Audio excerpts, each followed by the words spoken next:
2017 Ford Focus RS. There can be no draw in a car and driver comparison test. To the editors who weighed in on this particular face-off, this unwritten rule now seems as arbitrary and unjust as the one that says we can't bring pet parakeets into the office. Because after we crunched the test numbers, cast our ballots, and topped the fuel tanks for the final time, the scorecard showed a dead heat, a conclusion that fittingly captured our affinity for both cars. Ford's Focus RS rides to near victory on the strength of its 350 horsepower inline-four. The 2.3-liter is equal parts raucousness and polish, a 4-pot Ric Flair. Even though torque peaks at a relatively high 3,200 revolutions per minute, the Focus lands at its 350 pound-to-foot plateau on a steady swell rather than the late bog-and-surge that's common with high-output boosted 4 cylinders. This steroidal Focus launches from its 6,700 revolution per minute fuel cutoff with graceful clutch engagement and the light chirp of the front tires, resulting in a 4.5 second 0 to 60 slingshot.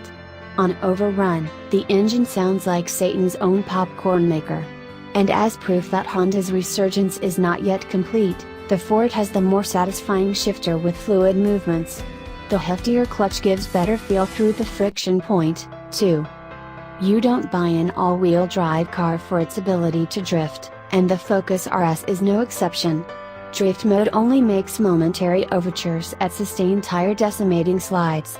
The RS's torque-vectoring rear differential does help the 3,465-pound Ford dive into corners with a playful eagerness. The Focus's 0.99 grams of lateral stick and 160-foot stopping distance can't match the Civic's performance, but the precision in the Ford's controls and the reckless abandon the car invites make every squiggle of pavement just as remarkable.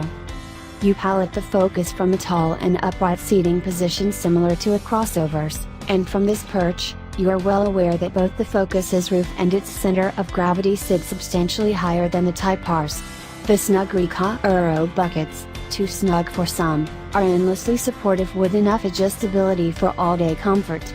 Deep cutouts on the back side of those front seats make for decent rear legroom in a car with a 2-inch shorter wheelbase than the Civic's, and the Focus delivers more rear headroom than the Honda. We've complained about the busyness of the audio and climate controls in prior Focus RS tests, but that's a bluff. We'd happily spend plywood knobs if it meant fewer controls migrated to touch screens. Compared with the Honda, the Focus offers more tactile controls for the crucial functions. The Focus RS only met its defeat on the 5-hour drive from Pennsylvania to our Michigan home office. Forced to choose a winner, we docked the RS another point for its spirit-sapping ride. Stiffly sprung, the car pogos over expansion joints, making becks jiggle like B-cups and heads bob like sheep baseball game giveaways. Tapping the end of the turn signal stalk activates a stiffer damper setting that only harshens the already rough ride. Driving a Focus RS is a never-ending party. Maybe we're getting old, but we're not sure we could do it every day.